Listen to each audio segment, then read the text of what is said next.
नमस्कार मंडळी, रेसिपी कट्टामध्ये तुम्हा सर्वांचे खूप खूप स्वागत आहे। तुम्हाला सुद्धा असे रसरशीत आणि सॉफ्ट गुलाबजामुन जर बनवायचे असेल तर कोणत्या टिप्स यूज करायचे ते आजच्या व्हिडिओमध्ये आपण बघूया। जर तुम्ही अशा प्रकारे गुलाबजामुन बनवले तर तुमच्या घरी आलेले पाहुणे तुमची नक्कीच तारीफ केल्याशिवाय राहणार नाहीत। तर हे जर गुलाबजामुन तुम्हाला बनवायचे असेल तर व्हिडिओ शेवटपर्यंत बघा, कुठेही स्किप न करता। चला तर मग रेसिपी बनवायला सुरुवात करूया। तर बघा, सर्वप्रथम जामुन बनवण्यासाठी इथे मी 200 ग्राम गिट्सचं पॅकेट घेतलेलं आहे। त्याला फोडून यामधली पावडर सर्व एका प्लेटमध्ये काढून घ्यायची आणि यामध्ये जे गोडे गुठळ्या राहतात ते थोड्या हाताने हे मोकळं करून घ्यायचं। आता आपण गुलाबजाम बनवण्यासाठी यामध्ये दूध टाकूया। इथे 200 ग्राम पॅकेटसाठी मी 1 कप दूध घेत आहे। बरोबर 1 कप दूध लागते याला। तर एकदम दूध नाही टाकायचं, हळूहळू दूध टाकून आपल्याला हा एक डो तयार करून घ्यायचा आहे।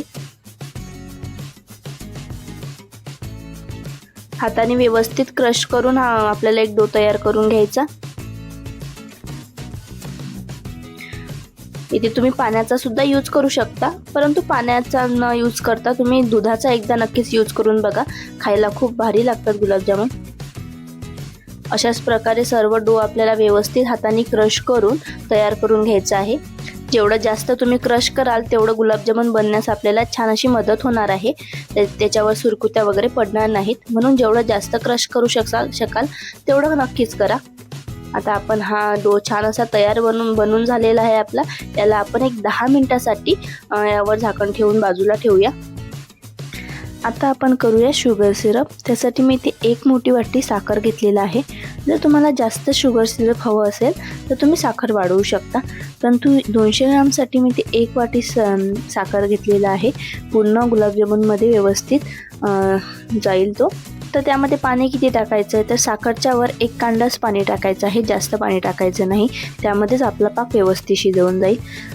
आता गुलाबजाम तयार होईपर्यंत आपण हा पाक होऊ देऊया। सिरप होईपर्यंत आपण गुलाबजामुन बनवूया। 10 ते 15 मिनिट आपला उंडा छान असा सेट झालेला आहे। त्याला थोडंसं मळून घ्यायचं आणि छोटासा गोळा घेऊन हातावर उंडा छान आधी क्रश करून घ्यायचा आहे, व्यवस्थित मळून घ्यायचा आहे, जेणेकरून त्याला रॅशेस पडत नाहीत। जेव्हा आपण गुलाबजामुन बनवू तो एकदम व्यवस्थित असा सॉफ्ट आला पाहिजे, त्यावर कुठल्याही प्रकारच्या रॅशेस नसल्या पाहिजे। बघा, अशा प्रकारे वरच्या साईडने व्यवस्थित एकदम प्लेन असायला पाहिजे गुलाबजामुन। अशाच प्रकारे सर्व गुलाबजामुन बनवून तयार झालेले आहेत। आता सर्व गुलाबजामुन बनवून तयार झालेले आहेत। आता आपण ते तळून घेऊया। त्यासाठी एका कढईमध्ये तेल टाकलेलं आहे। तेल थोडं जास्तच टाका, जेवढे गुलाबजामुन व्यवस्थित मोकळे आपले तळल्या जातील तेवढं चांगलं आहे। कारण गुलाबजामुनचा आकार जरी छोटा बनवला तरी ते तेलामध्ये असे फुगून निघतात।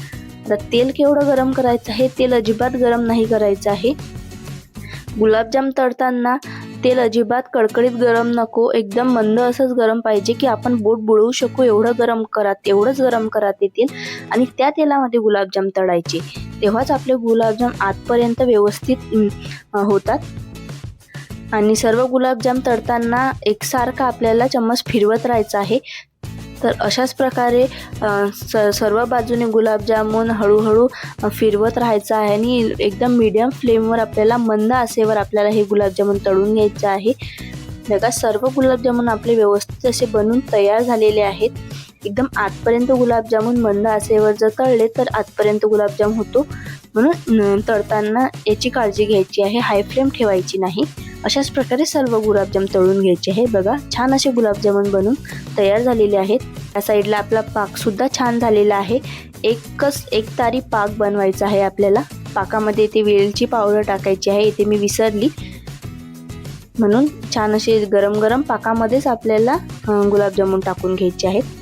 तर वेलची पावडर टाकायला येते, 4 ते 5 वेलची घेतल्या बारीक कूट करून यामध्ये घालायचं आहे।